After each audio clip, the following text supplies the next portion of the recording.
നമുക്ക് ന്യൂസ് ഡെസ്കിൽ നിന്ന് എസ് വിജയകുമാർ കൂടി ചേരുന്നുണ്ട്.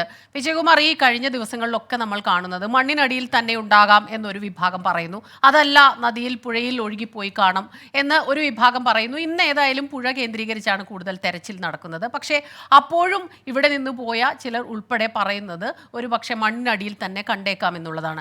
വിജയകുമാർ, എല്ലാവരും ഈ സാധാരണക്കാരായ എല്ലാവരും അർജുന് വേണ്ടി കാത്തിരിക്കുന്നവർ പറയുന്ന ഒരു കാര്യം, എന്തുകൊണ്ടാണ് ഇത്ര വലിയൊരു ലോറി, നമുക്ക് ഇത്രയും സാങ്കേതിക സൗകര്യങ്ങൾ ഉണ്ടായിട്ടും എന്തുകൊണ്ടാണ് ഇത്ര വലിയൊരു ലോറി കണ്ടെത്താൻ കഴിയാതെ പോകുന്നത്?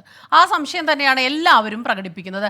എന്താണ് വിജയകുമാർ, ഇതിന്റെ ഒരു വിദഗ്ധ വിലയിരുത്തലുകൾ ഏത് രീതിയിലാണ് വന്നത്? സ്മിത, ക്രിസ്റ്റിന, ഇന്നലെ രാവിലെ തുടങ്ങിയ പരിശോധന യഥാർത്ഥത്തിൽ ആ പരിശോധന കേന്ദ്രീകരിച്ചത് ഗംഗാവലി നദിയിൽ തന്നെയായിരുന്നു. ആ നദി കടലിൽ ചെന്ന് ചേരുന്ന ഭാഗം മുതൽ മുകളിലേക്ക് സമഗ്രമായ തെരച്ചിൽ നടത്താനായിരുന്നു ഇന്നലെ നാവികസേനയുടെ തീരുമാനം. അതിനുള്ള സൗകര്യങ്ങൾ ഒരുക്കിയിരുന്നു.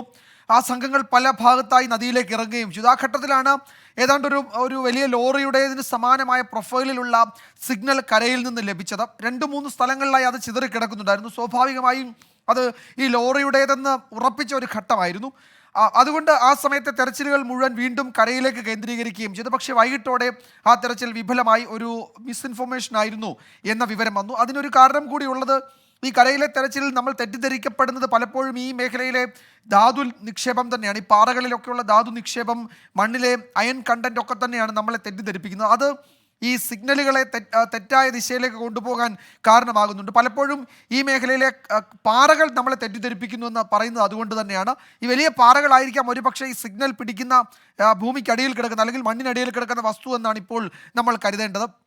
ഇന്നലെ അങ്ങനെയാണ് നമ്മൾ കരയിലെ തെരച്ചിലേക്ക് വീണ്ടും വരികയും എന്നാൽ വൈകുന്നേരത്തോടു കൂടി കരയിൽ ഈ ലോറി ഇല്ല എന്ന് സ്ഥിരീകരിക്കുകയും ചെയ്തു. നമ്മൾ ഓർക്കണം, ഞായറാഴ്ച ഏതാണ്ട് ഒരു ഉച്ചയോടുകൂടി കരയിലെ തെരച്ചിലിൽ ഫലമില്ല എന്ന് കർണാടക റവന്യൂ അതോറിറ്റീസും അവിടുത്തെ പോലീസും ഒക്കെ പറഞ്ഞിരുന്നു. പക്ഷേ അത് ഒരിക്കൽ കൂടി അക്കാര്യത്തിൽ പരിശോധന നടത്തേണ്ടതുണ്ട് എന്ന വിവരത്തിൻ്റെ അടിസ്ഥാനത്തിലാണ് വീണ്ടും കരയിൽ തെരച്ചിൽ തുടങ്ങിയത്. അതുകൊണ്ട് ഇനിയിപ്പോൾ കരയിലെ തെരച്ചിലിനേക്കാൾ എനിക്ക് തോന്നുന്നത് വെള്ളത്തിലായിരിക്കും ഇന്ന് കൂടുതൽ പരിശോധന നടക്കുക എന്നത്. ഇന്നലെ വൈകുന്നേരം ഈ തെരച്ചിൽ അവസാനിപ്പിക്കുന്നതിന് തൊട്ട് മുൻപാണ് കരയിൽ നിന്ന് 40 മീറ്റർ മാറി ഏതാണ്ട് 8 മീറ്റർ ആഴത്തിൽ ഒരു നല്ല സിഗ്നൽ, ബലമുള്ള സിഗ്നൽ ലഭിച്ചു എന്ന് ഈ തെരച്ചിലിന് നേതൃത്വം നൽകുന്ന ഉദ്യോഗസ്ഥർ അറിയിച്ചത്. അത് ഇതിന് ഏതാണ്ട് 25-28 അടി താഴ്ചയുണ്ട് ഈ ഭാഗത്ത്, ഈ ഗംഗാവലി നദിക്ക്. അപ്പോൾ നല്ല താഴ്ചയുണ്ട് അവിടെ. ആ നദിയുടെ 25 അടി താഴ്ചയ്ക്ക് മുകളിൽ മൺകൂനുകളുണ്ട്. അപ്പോൾ നമ്മൾ ഓർക്കേണ്ടത് ഏതാണ്ട് ഒരു 30 അടിയോളം മണ്ണ് അവിടേക്ക് വീണിട്ടുണ്ടെന്ന്. അപ്പോൾ 25 അടി വെള്ളത്തിന് മുകളിൽ 5 അടി ഉയർന്നു നിൽക്കുന്ന തുരുത്തുകൾ അവിടെ രൂപപ്പെട്ടിട്ടുണ്ട്. അപ്പോൾ അത്രയും ആഴത്തിൽ മണ്ണ് കിടക്കുകയാണ്. ആ മണ്ണിനടിയിൽ എന്തെങ്കിലും വസ്തു കുടുങ്ങിയിട്ടുണ്ടോ എന്ന് കണ്ടെത്തുക എന്ന് അതീവ ദുഷ്കരമാകുമെന്ന കാര്യത്തിൽ ഒരു തർക്കവും വേണ്ട. അങ്ങനെ അത്രയും ദുഷ്കരമായിരിക്കുന്ന ഒരു ടെറൈനിലാണ് നമ്മൾ ഇന്ന് പരിശോധന നടത്തേണ്ടത്. കരയിൽ ഉപയോഗിക്കുന്ന സാങ്കേതിക വിദ്യ ഒന്നും അപ്പാടെ അവിടെ ഉപയോഗിക്കാനും കഴിയില്ല. ഇന്നലെ കേണൽ ഡിനിയെ പോലെയുള്ള ഈ സൈനിക സേവനത്തിൽ ഉണ്ടായിരുന്നവർ പറഞ്ഞ ഒരു പ്രധാനപ്പെട്ട കാര്യം, അവർ പറഞ്ഞത് ഈ കടലിൽ പരിശോധന നടത്തുന്ന തരത്തിലുള്ള റഡാറുകളാണ് കരയിലെ ഈ വെള്ളത്തിലേക്ക് കൊണ്ടുവരേണ്ടത്. പക്ഷേ അത് എങ്ങനെ അവിടെ ഉപയോഗിക്കും? സാധാരണ കപ്പലിലൊക്കെയാണ് നാവികസേന അത് ഘടിപ്പിച്ച് പരിശോധന നടത്തേണ്ടത്. ഒരു ചെറിയ കപ്പലിൽ നിന്നും കടന്നു വരാൻ പറ്റുന്ന തരത്തിൽ സൗകര്യമില്ല ആ പുഴയിൽ.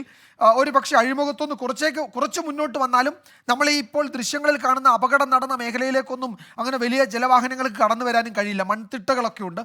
അപ്പോൾ ആ പരിശോധന മറ്റ് ചില ഉപകരണങ്ങളുടെ സഹായത്തോടെ നടത്തേണ്ടി വരും. അതിന് പറ്റുന്ന ചില ഉപകരണങ്ങൾ ഇന്ന് അവിടെ എത്തിക്കുമെന്ന് ഇന്നലെ സ്ഥലം MLA, കാഴ്വാർ MLA മാധ്യമങ്ങളോട് പറയുകയും ചെയ്തു. അതുകൊണ്ട് എനിക്ക് തോന്നുന്നു ഇന്ന് വെള്ളത്തിൽ നമ്മൾ നടത്തുന്ന പരിശോധന പ്രധാനമായിരിക്കും. പ്രത്യേകിച്ച് ഈ 40 മീറ്റർ മാറി 8 മീറ്റർ ആഴത്തിൽ ഒരു സിഗ്നൽ ലഭിച്ചിട്ടുണ്ട്. അതിൽ എന്തോ ഒരു വസ്തു അവിടെ ഒളിഞ്ഞു കിടക്കുന്നുണ്ട്. അത് ഏതാണെന്ന് പരിശോധിക്കണം. മറ്റൊരു പ്രധാനപ്പെട്ട കാര്യമുള്ളത്, ഈ മണ്ണിടിച്ചിൽ സമയത്ത് അവിടെ നിർത്തിയിട്ടിരുന്ന 2 ടാങ്കർ ലോറികളിൽ ഒരെണ്ണം ഇനിയും കിട്ടിയിട്ടില്ല.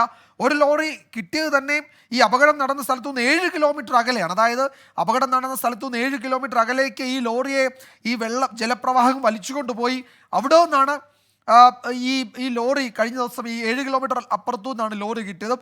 ഇതിൽ അതായത് ഈ ഗ്യാസ് സിലിണ്ടറുകളൊക്കെ ഉണ്ടായിരുന്ന വേറൊരു ലോറി വെള്ളത്തിൽ വീണത് അത് എവിടേക്ക് പോയി എന്ന് പോലും അറിയില്ല. അപ്പോൾ ആ നിലയിൽ നമ്മൾ കരുതിയതിനൊക്കെ അപ്പുറത്തേക്കുള്ള വലിയ നാശം ആ മേഖലയിൽ ഉണ്ടായിട്ടുണ്ട്. എന്ന് വെച്ചാൽ വലിയ ജലപ്രവാഹമായിരുന്നു, സുനാമിക്ക് സമാനമായിരുന്നു ആ സമയത്ത് അവിടുത്തെ കാഴ്ചകളെന്നൊക്കെ നാട്ടുകാർ പറയുന്നതായി നമ്മൾ കേട്ടു. അപ്പോൾ ആ നിലയിൽ നമ്മൾ ഒരു പ്രകൃതിയെ ഒരു സംഹാര താണ്ഡവമാടിയ ഒരു സ്ഥലത്താണ് ഈ അപകടം ആകെ ഉണ്ടായിരിക്കുന്നത്. അപ്പോൾ ഈ 40 മീറ്റർ അകലെ മാറി 8 മീറ്റർ ആഴത്തിൽ എന്തോ ഒരു വസ്തു കിടക്കുന്നുണ്ട്. അത് കുറച്ച് വലുതാണ് എന്നാണ് ഇന്നലത്തെ പരിശോധനയിൽ കണ്ടെത്തിയത്. ഒരു പക്ഷേ മൺകൂമ്പാരത്തിൽ കുടുങ്ങിയ ഏതെങ്കിലും ഒരു വാഹനം, ലോഹഭാഗങ്ങളൊക്കെയുള്ള വാഹനത്തിൻ്റെ എന്തെങ്കിലും ഭാഗമാണോ എന്ന് പരിശോധിക്കേണ്ടതുണ്ട്. ആ പരിശോധന ഇന്നവിടെ നടക്കും എന്നാണ് നമ്മൾ മനസ്സിലാക്കുന്നത്. അത് ഒരുപക്ഷെ ഈ പകലിൽ നമുക്ക് ചില പ്രധാനപ്പെട്ട വിവരങ്ങൾ അവിടെ നിന്ന് തന്നേക്കാം. മറ്റൊന്ന്, ഈ പരിശോധന എന്നത് വെള്ളത്തിൽ എന്ന് വെച്ചാൽ കിലോമീറ്ററുകൾ അകത്തേക്ക് പോകേണ്ടതുണ്ട്.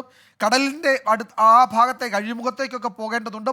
പലരെയും ആ അഴിമുഖത്തിൻ്റെ ഭാഗത്തു നിന്നൊക്കെയാണ് നമുക്ക് നേരത്തെ ആദ്യ പരിശോധനയിൽ രക്ഷാപ്രവർത്തക സംഘത്തിന് കണ്ടെടുക്കാനൊക്കെ കഴിഞ്ഞിട്ടുള്ളത് എന്നത് ഈ ഘട്ടത്തിൽ നമ്മൾ ഓർക്കണം. അപ്പോൾ വെള്ളം ഒരാളെ എത്രത്തോളം, ഒരു വസ്തുവിനെ എത്രത്തോളം ദൂരേക്ക് കൊണ്ടുപോകും എന്ന് നമ്മൾ മനസ്സിലാക്കണം. അതുകൊണ്ട് ആ പരിശോധന നിർണായകമാണ്. പിന്നെ ഒരു പ്രധാനപ്പെട്ട വിഷയമുള്ളത്, നമുക്കൊരു ഉത്തരം കിട്ടാത്തത് അത് തന്നെയാണ്. ഈ വാഹനത്തിൽ ഹെവി ലോഡായിരുന്നു. 400 മരക്കഷ്ണങ്ങൾ, വെറും കഷ്ണങ്ങളല്ല, മരത്തിൻ്റെ വലിയ ഭാഗങ്ങൾ ഉള്ള ടൺ കണക്കിന് വെയിറ്റുള്ള മരക്കഷ്ണങ്ങൾ കൊണ്ട് നിറച്ച ഒരു വാഹനമായിരുന്നു. അത് ബലമായി വടമൊക്കെ ഉപയോഗിച്ച് കെട്ടി ഉറപ്പിച്ചാണ് അർജുൻ ഈ വാഹനം അവിടേക്ക് കൊണ്ടുവന്നത്. അപ്പോൾ ഒരു പ്രധാനപ്പെട്ട വിഷയമുള്ളത്, ഈ മരക്കഷ്ണങ്ങൾക്ക് മുകളിലേക്ക് 150 മീറ്റർ ഉയരത്തിൽ നിന്ന് മണ്ണിടിഞ്ഞ് വീണ് അത് ഈ പുഴയിലേക്ക് വീണിട്ടുണ്ടെങ്കിൽ ആ സമയത്ത് ഈ കെട്ടുകൾ അഴിഞ്ഞിട്ടുണ്ടാകണമല്ലോ. അങ്ങനെയാണെങ്കിൽ ഈ മരക്കഷ്ണങ്ങൾ എവിടേക്കെങ്കിലുമൊക്കെ ഒഴുകിപ്പോകണമെങ്കിലോ. ഇതുവരെയുള്ള പരിശോധനയിൽ ഒരു സ്ഥലത്തു നിന്നും ഒരു മരക്കഷ്ണം പോലും കിട്ടിയിട്ടില്ല. ഇനിയിപ്പോൾ ആ കെട്ടഴിഞ്ഞിട്ടില്ലെങ്കിൽ അത് ഈ വെള്ളത്തിൽ വീണ വാഹനത്തെ ഒഴുകിക്കൊണ്ടു പോകുന്നതിന് കാരണമാകുമെന്നും ചില വിദഗ്ധർ സൂചിപ്പിക്കുന്നുണ്ട്. അപ്പോൾ ഉത്തരം കിട്ടാത്ത ഒരുപിടി ചോദ്യങ്ങളാണ് നമ്മളുടെ മുന്നിൽ ഇപ്പോഴും ഉള്ളത്. ഒരു അങ്ങേയറ്റം ദുരൂഹ സാഹചര്യം ഇതിലാകെ കാണുന്നുമുണ്ട്. എന്ന് വെച്ചാൽ എന്താണ് അവിടെ സംഭവിച്ചത്? ഈ മരക്കഷ്ണങ്ങൾക്ക് മുകളിലേക്ക് മണ്ണ് വീണത് ഭൂമിക്ക് അടിയിൽ അമർന്നു പോയോ? അതല്ല ഈ വലിയ പാറകളൊക്കെ ഈ വാഹനത്തെ നിരക്കി നീക്കി വെള്ളത്തിലേക്ക് വീണോ? ഇനി വെള്ളത്തിൽ വീണെങ്കിൽ ആ സമ്മർദ്ദത്തിൽ എന്തുകൊണ്ട് കെട്ടുകൾ അഴിഞ്ഞിട്ടില്ല? അതോ കെട്ടഴിയാത്തത് കൊണ്ട് ആ മരക്കഷ്ണങ്ങളുടെ വെയിറ്റ് കൂടി ഉള്ളതുകൊണ്ട് ഈ വാഹനം ഒഴുകിപ്പോയിട്ടുണ്ടോ? അതോ അത് വെള്ളത്തിൻ്റെ അടിത്തട്ടിലേക്ക് വീണ്ടും മൺകൂമ്പാരങ്ങൾക്കിടയിൽ, ഇപ്പോൾ 30 അടിയൊക്കെ മൺകൂമ്പാരം വെള്ളത്തിലുണ്ടെന്നാണ് പറയുന്നത്. അപ്പോൾ അതിനിടയിലുണ്ടോ? അപ്പം നമ്മളെ സംബന്ധിച്ചിടത്തോളം നമുക്ക് ഇതിൽ സാങ്കേതിക വൈദഗ്ധ്യം ഇല്ലാത്ത സാധാരണക്കാരെ സംബന്ധിച്ച് ഉയർന്നു വരുന്ന ചോദ്യങ്ങൾ നിരവധിയാണ്. 8ാം ദിവസമാകുമ്പോഴും അതിന് ഉത്തരം കിട്ടുന്നില്ല എന്നത് അങ്ങേറ്റം നിരാശാജനകമാണ്. നമുക്ക് വലിയ സാങ്കേതിക സൗകര്യങ്ങളൊക്കെ അവിടെ എത്തിച്ചു എന്ന് പറയുമ്പോഴും ഉത്തരം കിട്ടാത്ത ഒരുപിടി ചോദ്യങ്ങൾ ബാക്കിയാണ്.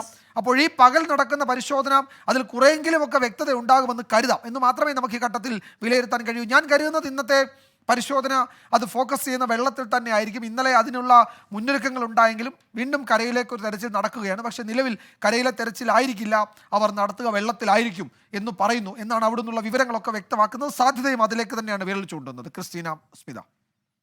വിജയകുമാർ, ഇപ്പോൾ ഈ ജില്ലാ കളക്ടർ ലക്ഷ്മിപ്രിയ നൽകുന്ന ചില വിവരങ്ങളുണ്ട്. ISROയുടെ സാറ്റലൈറ്റ് ദൃശ്യങ്ങൾ ലഭിച്ചു. അത് കാർമേഘം മൂടിക്കിടക്കുന്നത് കൊണ്ട് ഈ ദൃശ്യങ്ങൾ വ്യക്തമല്ല.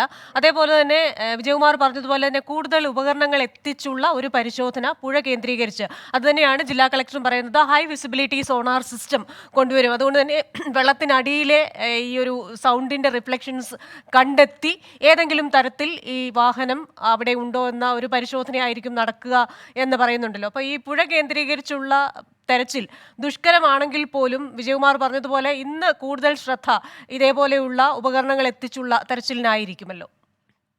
ഇന്ന് ഈ സോണാർ സിസ്റ്റം ഉപയോഗിച്ചുകൊണ്ടുള്ള ഹൈ വിസിബിലിറ്റി സോണാർ സിസ്റ്റമാണ് അവിടെ ഉപയോഗിക്കുക എന്നറിയുന്നു. അത് എങ്ങനെ അവിടെ ഉപയോഗിക്കാൻ കഴിയുമെന്നതിൽ ചില സംശയങ്ങളുണ്ട്. കാരണം അവിടെ ആ വെള്ളത്തിലേക്ക് ഇത് ഇറക്കി പരിശോധിക്കാൻ പറ്റുന്ന ഒരു സാഹചര്യം അവിടെ ഉണ്ടോ എന്നറിയണം. ഇന്നത്തെ നമ്മൾ ആ പുഴയുടെ ദൃശ്യങ്ങളിൽ രാവിലെ കണ്ടപ്പോൾ ഇന്നലത്തെ അത്രയും നിറമില്ല. എന്ന് വെച്ചാൽ സാധാരണ അവസ്ഥയിലേക്ക് എത്തിയിട്ടില്ലെങ്കിലും കുറെ കൂടി വിസിബിലിറ്റി ഇന്ന് കിട്ടുമെന്ന് കരുതുന്നു. ഈ കഴിഞ്ഞ ദിവസങ്ങളിലൊക്കെ ഉണ്ടായ ഒരു പ്രതിസന്ധി, ഈ കൂടുതൽ വെള്ളം ഈ മേഖലയിൽ നിന്ന് ഒഴുകി വരുന്നുണ്ട്. എന്ന് വെച്ചാൽ മുകളിൽ നിന്ന് ഒഴുകി പുഴയിലേക്ക് വരുന്നുണ്ട്. അത് നല്ല ചുവന്ന വെള്ളമാണ്. നമ്മളുടെ പശ്ചിമഘട്ട മേഖലകളോ കേരളത്തിൻ്റെ ഭാഗമാകുമ്പോഴേക്ക് നമുക്കറിയാം കൂടുതൽ പാറകളാണ്, വലിയ കല്ലുകളാണ്. പക്ഷേ ആ മേഖലയിൽ മണ്ണാണ് കൂടുതൽ, അതിനിടയിലാണ് പാറകളുള്ളത്. അതുകൊണ്ട് ചുവന്ന കളറുള്ള മണ്ണ് അത് വെള്ളത്തിൽ കലർന്ന് വീണ്ടും അത് കലങ്ങിയാണ് ഒഴുകുന്നത്. വിജയകുമാർ, നമുക്ക് വളരെ പെട്ടെന്നൊന്ന് ഹാഷ്മിയിലേക്ക് പോകാം.